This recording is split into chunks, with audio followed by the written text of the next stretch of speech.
Run, river, run, run through the hills. Run, river, run to the sea. Run, river, run to your place beneath the sun. Run, river, run over me. Hi, welcome to be my guest today. We have Joe Cutroni Jr. with us, and Joe came in from what town? Worcester. Yeah, Worcester. And it took you 2 hours to get here, right? You got here real early. I got here real early. I got to walk around the town. It was great. Where'd you eat? I love these old towns. I ate at the Little Bean, I think. Oh, the Coffee Bean, yeah. The Coffee Bean, a yeah. little sandwich shop down the street. It was very good. Yeah, it was really Very good. Yeah. We've had people, gosh, I've sent them out also to the little Chinese family-run restaurant. We've got a couple of sub shops. Yeah. You're not going to go hungry. No. I love these little towns. Joe is a retired general manager for WCUW Radio. Now, I come from a radio family myself, so when I read about Joe, I said, we've got to have him on this program. Joe, welcome. Thank you so much. Jan. You wanted to tell us about the history. Start with the history of radio. Well, WCUW is community radio in Worcester on 91.3 on the FM dial. I still have that radio voice. But while I was there as general manager, I did a bit of research about how the station got started. And its history goes back to 1920. There was a college professor at Clark University. He was a physics professor at the time. And he got a small grant from some local businesses to improve ham radio and shortwave radio. Mm-hmm. He took that and went a bit further. AM radio was in its infancy back then, and he charged his engineering students, his graduate students he was teaching at the time, to create an AM radio station. Now, in those days, you couldn't go to Radio Shack and pick up parts. There was no. You had to do everything from scratch. Yeah. And they did. They created a radio station. How old were you when you got into radio? How about the 20s, 30s? I wasn't in 1920. No. Actually, I was probably in my 50s. Okay. I was older. But I'll get into how I got into radio in a bit. But anyways, back to my story. Back in the 20s, they got the station on the air. Mm-hmm. There wasn't call letters back then. There were letters and numbers kind of jumbled like KXEY 4W or something. They were meaningless, or they meant something to the people that used them. But anyways, that professor, people may recognize the name. It was Dr. Robert H. Goddard. That is basically the grandfather of WCUW. There you go. The station stayed on the air after the students got it on the air. It stayed around as a radio club for many years and went dark for times. At times it was back on. By the mid-'60s, it was on full-time as a low-powered AM that served the Clark campus and surrounding houses, basically. Very low power. But there was a big movement in California at that time to switch to FM. And the FCC had decided FM, they would give out licenses, especially to nonprofits, to colleges, to create this new spectrum of radio. Mm. And it was a coming thing. It was stereo, which gave it an advantage over AM, which was strictly mono. The people at Clark, the students in the radio club, decided to go for a license. And it's pretty complex. With the FCC, it's worse than the IRS, I think. Part 78, I believe, governs radio. It's a binder about 3 inches thick with that little tiny print. And I've read it cover to cover many times over as my duties as station manager. But anyways, they applied for the license. They got initial approval to start construction, which is the first step. And then the people at Clark kind of got cold feet.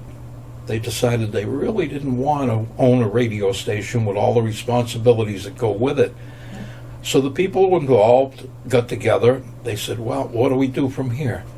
They decided to apply to the IRS for nonprofit status and created an independent foundation called WCUW Incorporated. Yeah. They convinced the FCC to amend the license to switch it from Clark to the new entity. It was all approved, and in 1973, I believe in May of 73, it went on the air. This is so fascinating. My grandfather graduated Clark in 1908. Obviously, it was not even around. Yeah. But they kept the call letters WCUW, Clark University. Well, right? The call letters came into being in the late 30s when Congress decided radio was like the Wild West. There were people everywhere with all kinds of call signs. They decided, we'll regulate it. We'll mandate that everybody west of the Mississippi, their call signs start with a K. Yeah. Everybody east of the Mississippi, their call signs start with a W. Yeah, that's us. Yeah. And there was legacy stations, the high-powered stations that have been around a long time, generally have 3 call letters. KOA in Denver, WBZ in Boston. Sometimes it means something, sometimes it doesn't. The one I remember is in Chicago, WLS. That stood for the world's largest store, Sears. Oh, I never knew that. Sears owned the station, WLS, world largest Are store. they still there? And they're still on the air. Oh, sure they are. How many years were you at CUW? I was with WCUW for almost 20 years. I started out as a volunteer programmer, and after a year or two doing that, I was hosting a program called In the Tradition on Thursday afternoons, folk and acoustic music. At the time, I was working in a fabrication shop, and my bosses were kind enough to let me off work early once a week to go do a show. Yeah. After, in the early 90s, there was a downturn, and I was laid off, so I had time. I started hanging around the station more and more. And at that time, with the downturn, they let their last paid employee go. He was a part-time office manager. Yeah. About all he could do was open the mail and answer the Who was phones. left to run the show? The radio station was run by a board of directors, 21 people, all of them who thought they were the boss. In other words, it was chaos. suits were running the show. They were just people from the community. Some of them were professionals. Some of them were just members of the community. It was chaos. But they didn't know anything about radio. No. It was, most of them didn't. Some of them were even programmers. It was just chaos. How long did the chaos go on? Not long. Like I say, I got laid off. I was still hosting my show. Yeah. And I get involved wherever I am. I tend to, pitch in and help, whatever I can do. So I was helping out at the station, and they noticed I was hanging around a lot. Somebody from the board approached me and said, would you be willing to be the station manager? Yeah. And bring a little order to the chaos, Yeah. unpaid, of course. Unpaid? Unpaid. I don't get it. I don't. Oh. Well, I was collecting unemployment while I was job searching. I get it. Yep. So I had the time, and, job search takes a little bit of time, but not, So I said, okay, I'll try and bring some order to it. Did you ever think this could work into a regular paid job? Never thought it in a million years. No, I wouldn't Never have in a thought million ahead years. like maybe this will do it, No, but I kind of took control and got a little bit of order to the chaos. We had over 125 volunteers at the time, over 70 different programs in a dozen different languages. People from all walks of life, anywhere from doctors and lawyers to people that were basically homeless, and anybody in between from many different cultures. So I brought some order to the place. A few of the more professional board members said, wow, if we write a grant, maybe we can get some money to pay you. Yep. 1973, they got a couple of decent grants, changed my job title from station manager to general manager, since I was doing everything anyways. Could you quit your other job now? But, well, I hadn't found a job Well, yet. so you're still- It was still a recession, and Right. jobs were pretty scarce, so I was unemployed still and scraping by. And so you got this golden nugget. So they appointed me station general manager. I was paid a small amount when I got paid. And from there, 15 years as general manager. And you retired in 2008. I did. I was appointed in 1993, and I retired in 2008. What made you retire? Ill health. Oh, The that's board what of you are. directors got sick of me. No. Yes. Oh, that guy. But there's a lot more to that story. There is. But, You are a survivor. But anyways, You're a cancer survivor, and too. I am a cancer survivor, but that was after I left radio. But in 2008, I was tired. I was putting in 100 hours a week. I'd sleep in the office when there'd be a snowstorm, so I could shovel out the front walk, Feel so like the my morning father people was would in come his- in. yeah. I mean, I was running the on-air fundraisers. Yeah. I was out in the community all the time, Yeah. trying to meet with people, promote the station.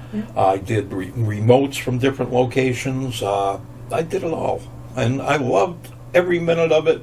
And it was the hardest job I ever had in my life. Did you ever meet Jordan Levy. Jordan Levy, He's I've been on met the many show. times. He's And been here on the Jordan, show. Yeah, he's he's still good on the air on WTAG. Yeah. Worcester Telegram and Gazette. That's their call letters. Yeah, they're also simulcast on television too. And Sure. the whole nine Yeah, yards. Charter 3. Do you I miss know. radio, Joe? At times I do. Most of the time I don't. I don't miss the job. I do miss the radio. But I've got hundreds of air tapes. Yeah. For when I was on the air. And also I used to do air checks on all of the staff. Yeah. So I had a cassette deck set up in my home, a double deck that used to at random times just record a show. Yeah. So I can listen to the people that were on the air in those days. And they did some great radio. Yeah. Some incredible radio, especially the ethnic programmers. Oh, yeah. We had Albanian, we had French, we had Greek, we had Polish. Polish polka, 6.5 hours a week. Yeah. I think I remember hearing that. And I actually got to host many of those shows when the programmers couldn't show up. Yeah. It was a lot of fun.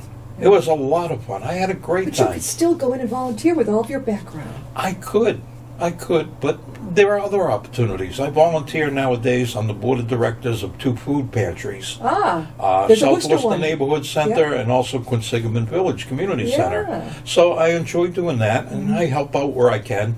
But mostly I'm retired, and I enjoy my retirement. Joe, if somebody would like to have you come and speak about your background in radio or anything, how would they reach you? The best way to reach me is probably through my email. It's pretty simple. It's jfcjr at netzero, and that's spelled out one word, netzero.net. So that's jfcjr at netzero.net, and get in touch with me. I'd be happy to talk to anybody about radio. Many of the other things I've done with my life. I'm one of the founders of Sober in the Sun, which just celebrated its 30th year this year. What is Sober in the Sun? I know. but let Sober in them the know. Sun is basically a celebration, a mini Woodstock for people that are in recovery, a place where they can bring their family, their friends, and the general public just to have a good time celebrating clean and sober. Love it. Love it. They hold it in different places, too. No, it's been in only 2 places in its existence. It started out at the 4-H camp in Camp Marshall and Spencer Yeah. for the first 7 years. First 6 years, excuse me. The 7th year, they moved to Treasure Valley, the Boy Scout camp in Rutland. Okay. And it's been there ever since, Not too every far year to go. since. Not And too it's far. not far. It's about once a year, right? What month is it? every Labor Day weekend. It's been on Labor Day weekend since the very first one. And you have a lot of fun. Oh, it's a ball. Yeah. I volunteered there this year for the 2nd time. I retired after the 7th year and took a lot of time off in between because life happens. Yeah. But it's great. It's to see the kids having a great time Yeah. with parents. A lot of them are from broken families due to addiction or substance abuse or alcoholism, and trying to get their lives back together. A Yeah, and safe some of these place kids where they being can- born and raised in an AA family or an NA family is terrific. Oh yeah. So it's once a year, and there are many people that tell me how much they anticipate that festival every year. Is it free, Joe? I forgot. No, it's very inexpensive. This year, for the entire weekend, was $50. Huh. And that includes camping, swimming. Food? No, the food you have to buy, unfortunately, but it's reasonable. Camping. You bring your tent and You go? bring a tent if you'd like. You bring your trailer if you'd like.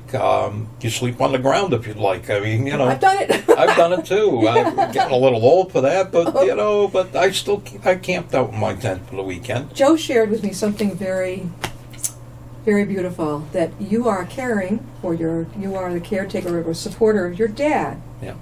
And that's a 24-hour job almost, right? It has been. It has been for the last year. He's been declining. He's 92. Yeah, just a kid. Just a kid. He just gave up driving in January on his own, which Yeah. was very nice of him.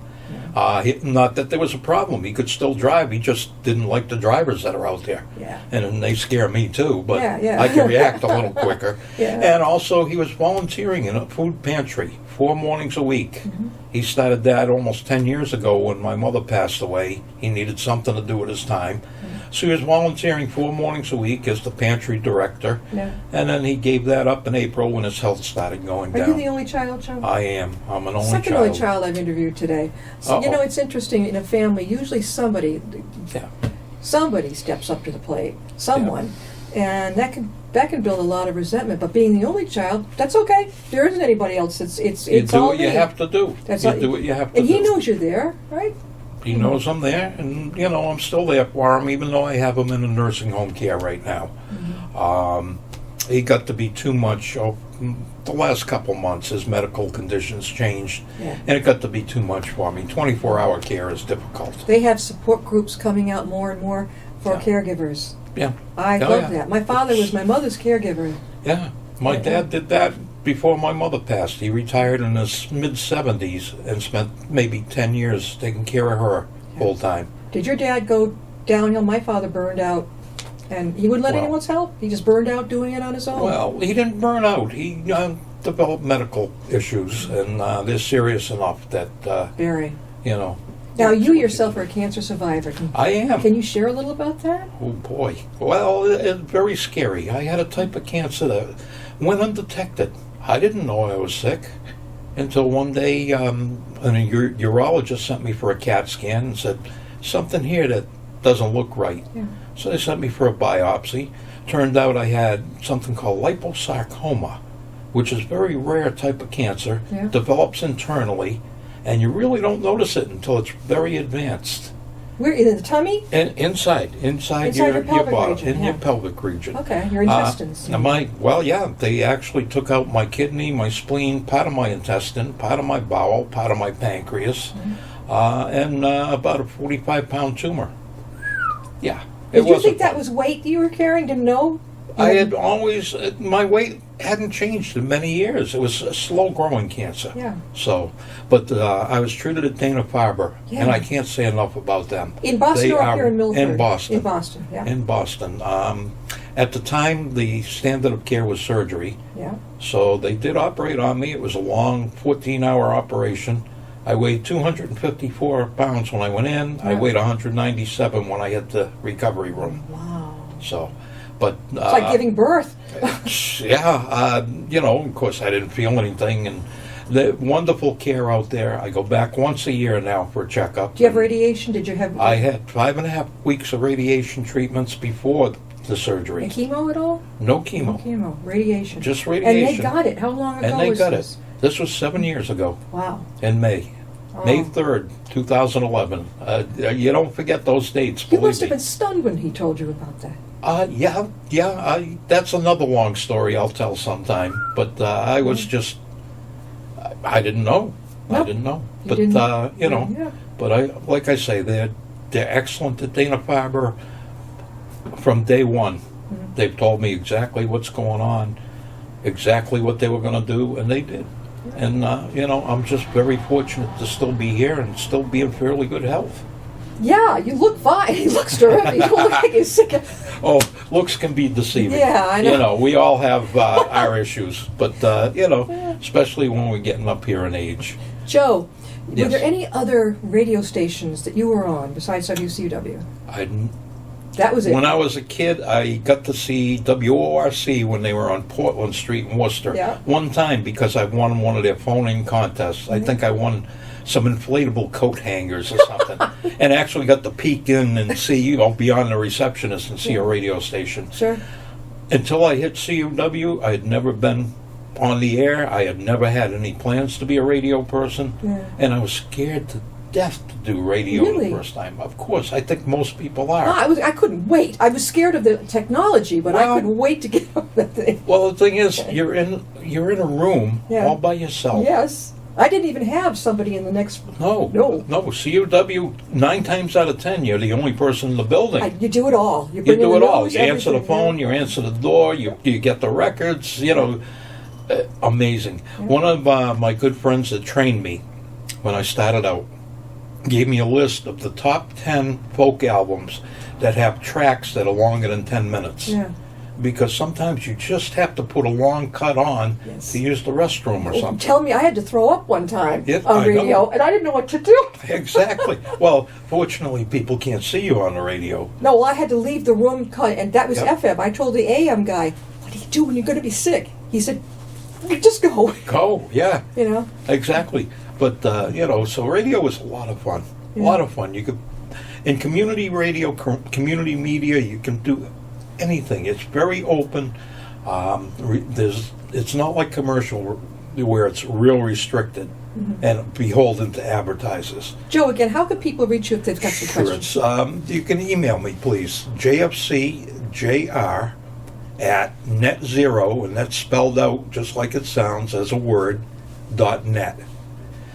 Email me. I'd be happy to talk to anybody. You want to talk radio, old times, new times.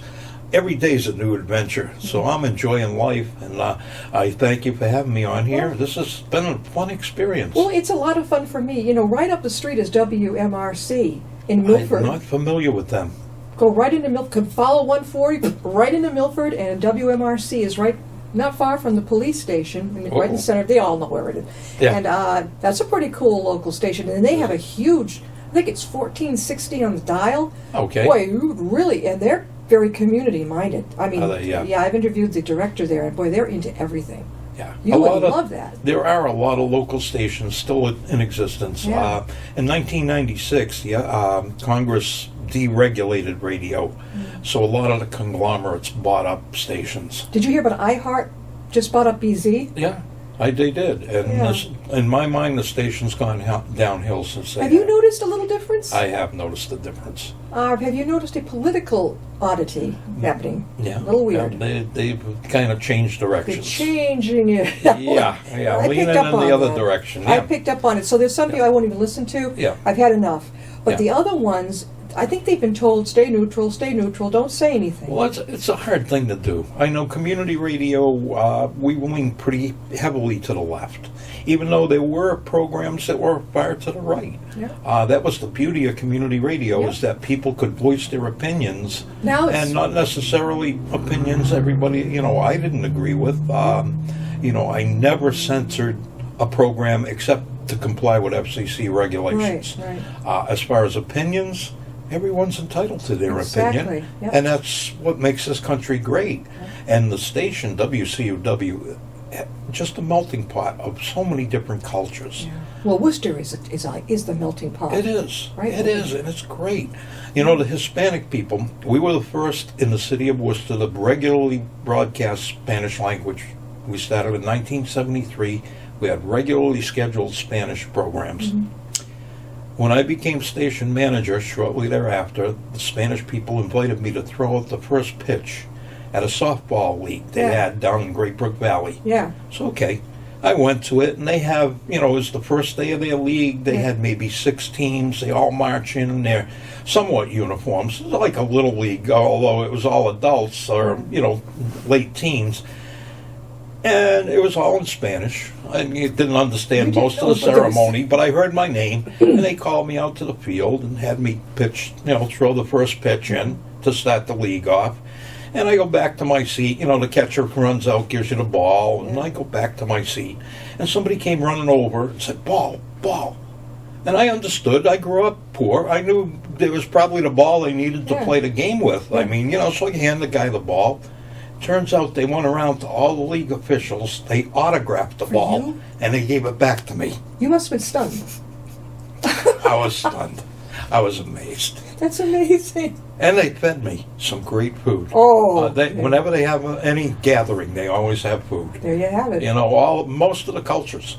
Yeah. I know the Haitian group, they used to have feast of goat, which was very unusual. It's Goat? tasty. Goat. Goat. You had some goat? I've eaten goat, yes, with the Haitian I'm part folks. Scottish, and I hear that haggis is the inside of a cow. Yeah, but it's good. You got to try You've had it? You've I've had had haggis? it, yes. Our general manager, he cooks it at home. I've had that. Vietnamese people, the programmer's wife used to cook egg rolls for me, or spring Oh, rolls, whatever, and they were real good. Dip that in some hot sauce. And Oh, yeah. I mean, so, between food and music, it's like a universal language. Did you know when you were younger, Joe, like say high school, whatever, that you would go into radio? Never. I didn't either. Never. I was always into folk music. Yeah. That was my thing. I loved folk music, along with rock and blues and jazz. But folk was it. Focus it. And I fantasized, perhaps, oh man, I'd love to share this with people. Maybe I can do it on the radio.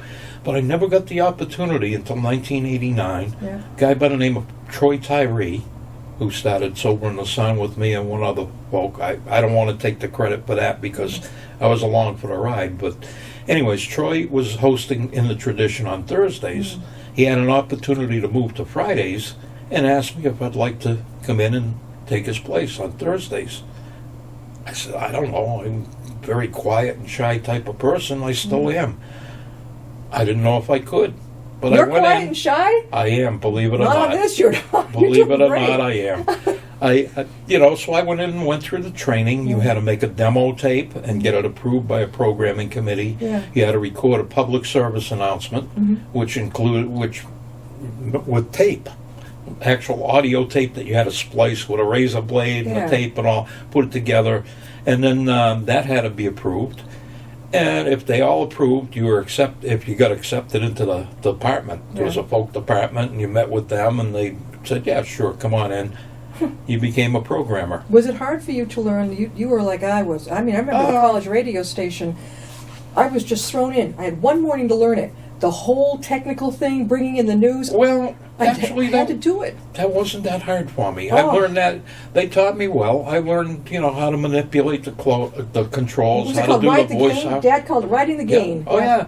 And, we had a sister station at that time over in Charlton, WBPV, so we Yeah. were simulcasting on them. Yeah. So at certain times, you had to bring it back because they went on the air. Yeah. And, there were different things, how to work the emergency broadcast system alerts and all that. And it was great. I love the technology. Where I grew up in Wilbraham, Springfield had WHYN. Yeah. That's where, Yeah. when I was a teenager, and we were listening to the music through WHYN. Sure. That's what we were doing. Well, we've had Joe Cutroni with us, and Joe is the retired general manager of WCUN and WCUW. And it was in, is it still up and running? It is running nowadays, 91.3 on the FM dial, And they have- WCUW Worcester. All kinds of programs.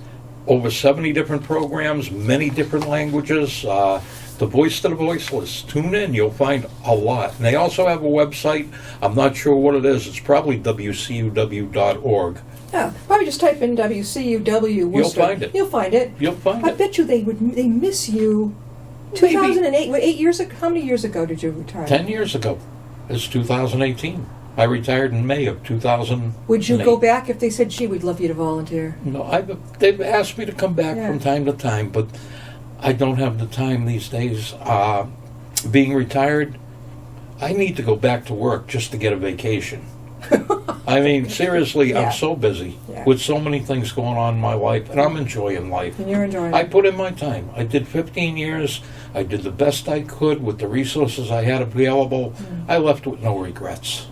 Joe Cutroni, former general manager of WCUW Radio in Worcester, and great article about him in the Rambler, which is an online, local newspaper, and love it. And that's where I heard about him.